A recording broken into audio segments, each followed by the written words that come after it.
कोरोनामुळे आलेल्या संकटात मानसिक कोंडमारा झाला असेल, मनस्थिती थोडीशी ठीक नसेल, अभ्यास विसरला गेला असेल किंवा मध्येच आठवत नसेल, काळजी करू नका. उजळणी स्वरूपात 10वी अभ्यासमालेचा लाभ घ्या आणि यशस्वी व्हा.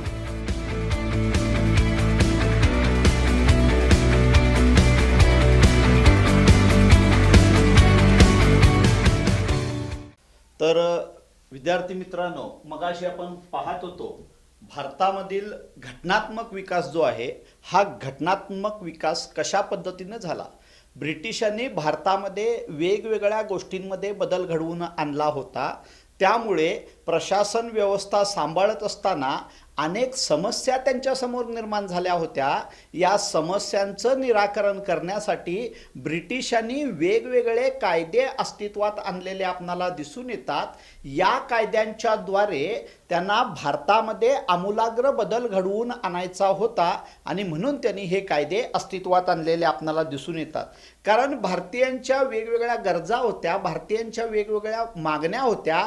यांची पूर्तता करण्यासाठी यांनी ह्या सगळ्या गोष्टी केलेल्या दिसून येतात. कुठल्या प्रकारचे कायदे त्यांनी आणले तर सगळ्यात पहिल्यांदा जो आणलेला आहे तो 1773चा रेग्युलेटिंग ॲक्ट. सगळ्यात पहिल्यांदा जो अस्तित्वात आला तो 1773चा रेग्युलेटिंग ॲक्ट. 1765च्या कायद्यामुळे दिवाणी अधिकाराच्या अंमलबजावणी करताना बरेचसे ब्रिटिश अधिकारी हे गडगंज संपत्ती त्यांनी कमावली होती. अनेक अधिकारी लोभी बनून ते भ्रष्टाचाराच्या आधारे धनाढ्य बनले होते आणि भ्रष्टाचाराचा हा भस्मासूर वाढत गेल्यामुळे ब्रिटिश संसदेचे जे सदस्य होते एडमंड बर्क यांनी कंपनीतील भ्रष्टाचारावर कडाडून टीका केली. इतकंच नव्हे तर कंपनीकडून ब्रिटिश सरकारला मिळणाऱ्या महसुलाला त्यांनी गुन्हेगारी कर संबोधले. यामुळेच ब्रिटिश सरकारला हा कायदा करणे भाग होते. उलट त्यांना अशी भीती वाटत होती की इंग्लंडमधील लोक या राजकीय रचनेला बाधा आणतील, म्हणून ते घाबरत होते आणि म्हणून 1773चा रेग्युलेटिंग ॲक्ट कायदा अस्तित्वात आला. या कायद्यातील तरतुदी कोणत्या? या कायद्याच्या अंमलबजावणीपूर्वी बंगाल, मद्रास, बॉम्बे या 3 प्रेसिडेन्सीज ब्रिटिशांच्या ताब्यात होत्या. या तिन्हीवर स्वतंत्र राजकारभार चालत असे. रेग्युलेटिंग ॲक्टद्वारे इतर 2 प्रांत बंगाल प्रेसिडेन्सीच्या ताब्यात आले. बंगाल गव्हर्नर हा तिन्ही प्रेसिडेन्सीचा गव्हर्नर बनला. बॉम्बेच्या गव्हर्नरला इतर दोघांवर देखरेख तसेच सल्ला देण्याचे अधिकार देण्यात आले. कंपनीच्या संचालक मंडळाच्या तसेच बंगालच्या गव्हर्नरच्या संमतीशिवाय बॉम्बे किंवा मद्रास प्रेसिडेन्सीज युद्ध पुकारू शकत नव्हते. अगदीच आणीबाणीच्या काळात स्वतंत्रपणे वागण्याचा त्यांना अधिकार होता. बॉम्बे व मद्रास सरकारला आपल्या प्रशासकीय निर्णयाचा अहवाल बंगालच्या गव्हर्नरला तसेच कंपनीच्या संचालक मंडळाला द्यावा लागे. गव्हर्नर जनरलच्या कार्यकारी समितीवर 4 सदस्यांची 5 वर्षासाठी नेमणूक करण्यात आली. या सदस्यांनी गव्हर्नर जनरलला प्रशासकीय धोरणे ठरविण्यासाठी व कायदे करण्यासाठी मदत करावी. कायम बहुमत विचारात घेतले जात असे. गव्हर्नर जनरलला भारतातील नागरी व लष्करी कार्यक्षेत्राचा अहवाल संचालक मंडळाला नियमितपणे द्यावा लागे. या कायद्याअंतर्गत देशातील सर्व न्यायाधीशांचे सर्वोच्च न्यायालय कलकत्ता येथे स्थापन करण्यात आले. या न्यायालयामध्ये 1 प्रमुख न्यायाधीश व 3 सामान्य न्यायाधीश असत. कंपनीच्या अधिकाऱ्यांची वेतनवाढ करणे हा सुद्धा या कायद्याचा भाग होता. यानंतरचा दुसरा कायदा पिट्स इंडिया ॲक्ट 1784. रेग्युलेटिंग ॲक्टमध्ये काही विसंगत बाबी असल्यामुळे त्या दुरुस्त करण्यासाठी ईस्ट इंडिया कंपनी व ब्रिटिश अधिकाऱ्यांच्या कामाची रूपरेषा ठरवण्यासाठी पिट्स इंडिया ॲक्ट लागू करण्यात आला. यातील महत्त्वाचा बदल म्हणजे संचालक मंडळाऐवजी 6 सभासदांचे एक नियंत्रण मंडळ म्हणजेच बोर्ड ऑफ कंट्रोल स्थापन करण्यात आले. या मंडळाला लष्करी व नागरी क्षेत्रावर तसेच जमीन महसुलाबाबत काही बाबींवर नियंत्रित ठेवण्याचे सल्ला देण्याचे अधिकार प्रदान करण्यात आले. असे असूनही इंग्लंडमध्ये संचालक मंडळ व नियंत्रण मंडळ दोन्ही कार्यरत होती. या कायद्यात नुसार असे जाहीर करण्यात आले की भारतीयांना हे श्रेष्ठ अधिकार केवळ ब्रिटिश साम्राज्यामुळे प्राप्त झाले आहेत, त्यांच्या स्वकर्तृत्वामुळे नव्हे, म्हणूनच त्यांचे राजकीय हक्क कमी केलेले आहेत.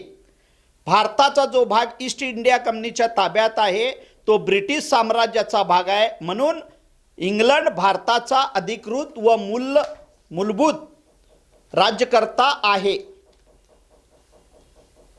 यानंतर ब्रिटिशांनी काही चार्टर ॲक्ट अंमलात आणलेले आपणाला दिसून येतात. ईस्ट इंडिया कंपनीला ब्रिटिश सरकारकडून भारतात व्यापार करण्यासाठी मिळालेल्या सनदेचे ठराविक काळानंतर नूतनीकरण करावे लागे.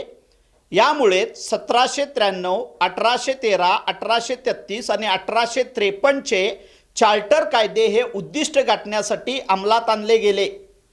20 वर्षातून एकदा चार्टर ॲक्ट अंमलात आणताना ब्रिटिश सरकार यामध्ये नवीन कायद्यांचा समावेश करीत असे. यापैकी 1813 आणि 1833चे चार्टर कायदे अत्यंत महत्त्वाचे आहेत. सगळ्यात पहिल्यांदा 1813चा चार्टर कायदा पाहूया. या कायद्यानुसार 20 वर्षे भारतात राहून व्यापार करण्याचा परवाना ईस्ट इंडिया कंपनीला देण्यात आला. पूर्वी भारतात व्यापारासाठी इच्छुक असणाऱ्या कुणालाही परवानगी द्यावी अशी मागणी होती, परंतु परवानगी दिली जात नव्हती. या कायद्यान्वये ती परवानगी देण्यात आली आणि भारतात मुक्त व्यापाराचे एक नवे पर्व सुरू झाले. 2 अधिकृत परवानगी व परवान्याचे युग सुरू झाले. संचालक मंडळ गव्हर्नर जनरल व सरसेनापतींची म्हणजेच कमांडर इन चीफची नेमणूक करीत असे. या कायद्यानुसार भारतात मिशनरी लोकांना अधिकृतरित्या प्रवेश दिला गेला आणि ख्रिश्चन मिशनरीजना भारतीयांना ज्ञानसमृद्ध बनवून त्यांचे नैतिक व धार्मिक जीवन वृद्धिंगत करण्याचे आदेश दिले गेले आणि यानंतरच भारतात ख्रिस्ती धर्माचा व इंग्रजी शिक्षणाचा विस्तार प्रसार होण्यास सुरुवात झालेली आपणाला दिसून येते. म्हणून 1813चा हा कायदा ऐतिहासिक कायदा म्हणून ओळखला जातो. 1833चा चार्टर ॲक्ट भारतातील परिस्थिती सुधारणे या कायद्याचे प्रमुख उद्दिष्ट होते. या कायद्यानुसार 20 वर्षे भारतात राहून व्यापार करण्याचा परवाना देण्यात आला, म्हणजेच नूतनीकरण करण्यात आले. या कायद्यात कोणत्या तरतुदी होत्या? बंगालच्या गव्हर्नर जनरलला भारताचा गव्हर्नर जनरल असे संबोधण्यात येऊ लागले. गव्हर्नर जनरलला भारतातील सर्व व्यापारावर नियंत्रण ठेवण्याचे, देखरेख करण्याचे अधिकार देण्यात आले. भारतातील संस्थानांशी युद्ध, शांतता किंवा परराष्ट्रविषयक धोरणे ठरविण्याचे संपूर्ण अधिकार बंगालच्या केंद्र सरकारला होते. जेव्हा गव्हर्नर जनरलचे मत कार्यकारी समितीतील सदस्यांच्या मताशी किंवा बहुमताशी जुळत नसे, तेव्हा त्याला स्वतःचे मत लेखी स्वरूपात देणे बंधनकारक होते. या कायद्यानुसार धर्म, जात व वर्णभेदावर बंदी होती. गव्हर्नर जनरलच्या सल्लागार मंडळात कार्यकारी समितीत एका कायदे पंडिताची नेमणूक करणे बंधनकारक होते. सर्व ब्रिटिश कंपन्यांना भारताशी व्यापार संबंध ठेवण्याची मुभा होती. हा 1833चा चार्टर कायदा भारतातील अंतर्गत परिस्थितीवर प्रकाश टाकतो. तसेच 1830च्या दरम्यान इंग्लंडमध्ये असलेल्या विविध राजकीय सुधारणांवरही भर देतो. यानंतर ब्रिटिशांनी वेगवेगळे कायदे अस्तित्वात आणलेले आपणाला दिसून येतात. 1857च्या बंडानंतर कंपनीचा राज्यकारभार ब्रिटिशांच्या राणीकडे हस्तांतरित करण्यात आला आणि राणीनं 1858 साली नवा कायदा पारित केला. यामध्ये 1 नोव्हेंबर 1858 रोजी व्हिक्टोरिया राणीनं भारतातील सर्व प्रदेशांचा विकास करण्यात येईल अशी घोषणा केली. भारत सरकारचा कायदा 1858 मध्ये काय तरतुदी होत्या? ईस्ट इंडिया कंपनीची मान्यता रद्द करण्यात आली. भारत देशावर राणीचा राज्यकारभार सुरू झाला. गव्हर्नर जनरल हुद्दा बदलून त्याचे नामकरण व्हाईसरॉय करण्यात आले. व्हाईसरॉय म्हणून लॉर्ड कॅनिंग यांची नेमणूक झाली. राज्य सचिव म्हणजेच secretary of states for India हे नवीन पद निर्माण करण्यात आले. ब्रिटिश मंत्रिमंडळाचा सदस्य असलेल्या राज्य सचिवाकडे भारताचा राज्यकारभार पाहण्याची जबाबदारी सोपवण्यात आली. या अधिकाऱ्यांना मदत करण्यासाठी 15 सदस्य असलेले एक भारत मंडळ किंवा काउन्सिल ऑफ इंडिया स्थापन करण्यात आले. यानंतर 1861 हा भारतीय शासनाचा कायदा या कायद्यामध्ये भारतीयांची नेमणूक कायदा तयार करण्यासाठी करण्याची तरतूद सर्वात प्रथम करण्यात आली. यामुळे ब्रिटिशांबद्दल भारतीयांच्या मनात असलेला अभिप्राय समजून घेण्यासाठी भारतीयांना योग्य प्रतिनिधित्व देण्यात आले. याला इंग्लिशमध्ये पॉलिसी ऑफ ॲसर्शन असं म्हणतात. 1861च्या कायद्यातील प्रमुख तरतुदी व्हाईसरॉयच्या कायदेमंडळात भारतीयांची अधिकृत सदस्य म्हणून नेमणूक करण्यात आली. आणीबाणीच्या काळात तातडीचा आदेश काढण्यासाठी गव्हर्नर जनरल यांना अधिकार देण्यात आले. 1892चा भारतीय शासनाचा कायदा यानुसार भारतीयांना दिलेल्या कायदेमंडळातील निवड प्रक्रियेतील प्रतिनिधित्वामध्ये वाढ करण्यात आली. ब्रिटिश राजवटीविरुद्ध काँग्रेस संघटनेत असंतोष होता तो दूर करण्यासाठी भारतीय सभासदांचे प्रतिनिधित्व वाढविण्यात आले. या कायद्यातील प्रमुख तरतुदी केंद्र व प्रांतीय कायदेमंडळातील सदस्यांची संख्या वाढविण्यात आली. कायदेमंडळाचे म्हणजेच लेजिस्लेटिव्ह काउन्सिलचे अधिकार वाढविण्यात आले व त्याला अंदाजपत्रकावर बजेट चर्चा करण्याचा अधिकार देण्यात आला.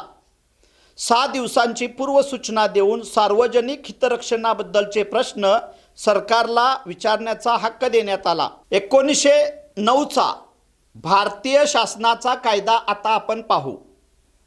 1909च्या कायद्याला मिंटो मोर्ले सुधारणा ॲक्ट असेही म्हणतात. लॉर्ड मिंटो हे भारताचे व्हाईसरॉय होते व लॉर्ड मोले हे भारताचे सेक्रेटरी ऑफ स्टेट म्हणजे राज्य सचिव होते. भारतीयांमध्ये फूट पाटून राज्यकारभार करण्यासाठी फोडा व राज्य करा या धोरणान्वये हा कायदा करण्यात आला. या कायद्यातील तरतुदी केंद्रीय कायदेमंडळातील सदस्यांची संख्या 16 वरून 60 करण्यात आली. प्रांतीय कायदेमंडळामध्ये सदस्यांची संख्या वाढवण्यात आली.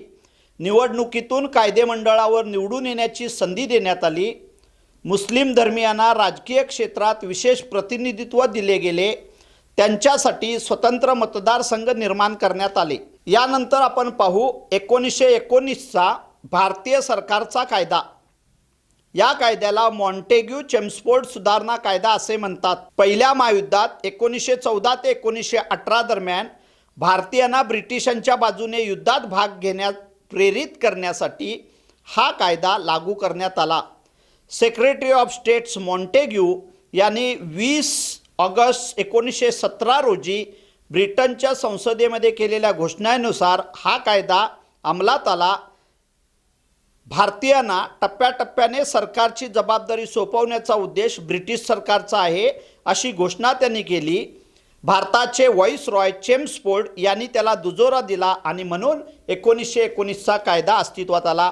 या 1919च्या कायद्यातील तरतुदी केंद्रात 2 ग्रहांचे सरकार स्थापण्याची पद्धत सुरू झाली. त्यांना वरचे सभागृह व खालचे सभागृह असे म्हणतात. प्रांतामध्ये पण केंद्राप्रमाणेच 2 ग्रहे निर्माण करण्यात आली. भारत देशामध्ये एका उच्चायुक्तांची नेमणूक करण्यात आली. स्थानिक संस्थांचा विकास करण्याची हमी देण्यात आली. खात्यांची केंद्रीय खाती प्रांतीय खाती अशी 2 भागात विभागणी करण्यात आली. मुसलमान, शीख, अँग्लो इंडियन व युरोपियन यांच्यासाठी स्वतंत्र मतदारसंघ सुरू करण्यात आले. यानंतर 1935चा भारत सरकारचा कायदा पाहूया. भारताच्या संविधान रचनेच्या दृष्टीने हा कायदा मूळ पाया ठरला आहे. 1928मध्ये मोतीलाल नेहरू यांच्या अध्यक्षतेखाली दिलेल्या अहवालाच्या आधारे हा कायदा तयार झाला आहे. आपल्या कायद्यातील बरेचसे अंश या कायद्यावर आधारित आहेत.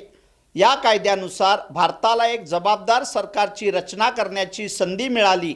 हा कायदा फक्त भारतातील ब्रिटिश प्रांतापुरता मर्यादित नसून स्थानिक संस्थानांना पण तो लागू होणार होता. 1935च्या कायद्यातील प्रमुख तरतुदी ब्रिटिश प्रांत, स्थानिक संस्थाने व मांडलिक राजे मिळून भारतीय संघराज्याची कल्पना मांडण्यात आली. केंद्रामध्ये दुहेरी राज्यव्यवस्था म्हणजे डायरकी स्थापन करण्यात आली.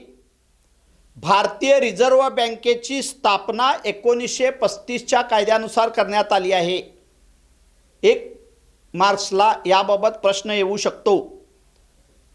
प्रांतातील 2 ग्रहांचे सरकार रद्द करून त्यांना संपूर्णतः स्वायत्तता देण्यात आली. भारतात संघराज्य न्यायालय म्हणजे फेडरल कोर्ट स्थापन करण्यात आले. तर विद्यार्थी मित्रांनो, भारतामध्ये घटनेचा विकास कसा झालाय हे आपण पाहिलेलं आहे. ब्रिटिशांनी जे अनेक कायदे आपल्या देशामध्ये केले, त्या कायद्याच्या नुसार आपल्या देशामध्ये घटनात्मक विकास झाला आणि त्यानंतर भारत स्वतंत्र झाल्यानंतर आम्ही स्वतंत्र असे संविधान तयार केलेले आपणाला दिसून येतंय. परंतु काही कायद्यामधील बरेचसे अंश आम्ही जसेच्या तसे काळानुसार बदलून घेतलेले आहेत आणि त्यामध्ये बदल घडून भारताच्या सध्याच्या संविधानामध्ये त्याचा समावेशसुद्धा आपण केलेला आहे. हे कायदे म्हणजे ब्रिटिशांनी स्वतःच्या फायद्यासाठी जरी केलेले असले तरी आमच्या ज्या गरजा होत्या, आमच्या ज्या भारतीयांच्या मागण्या होत्या, याच्यासाठी आम्ही सतत संघर्ष केला होता आणि या संघर्षाचा परिपाक म्हणून ब्रिटिशांना हे कायदे करणे भाग पडले होते. म्हणजे भारतीयांच्या संघर्षाचे फलित स्वरूप म्हणजे हे कायदे असे आपणाला म्हणावे लागेल. आणि ब्रिटिशांच्या कालावधीत हे कायदे आले असल्याने ब्रिटिशांनी स्वतःचे जरी हित जोपासले असले तरी यामध्ये भारतीयांना दुर्लक्षून चालणार नाही. आपण ज्या देशामध्ये राज्य करतो त्या देशातील लोकांना आम्हाला विचारात घ्यावेच लागेल, हे ब्रिटिशांच्या मनावर ठसले होते. हेही काही कमी नव्हते. धन्यवाद.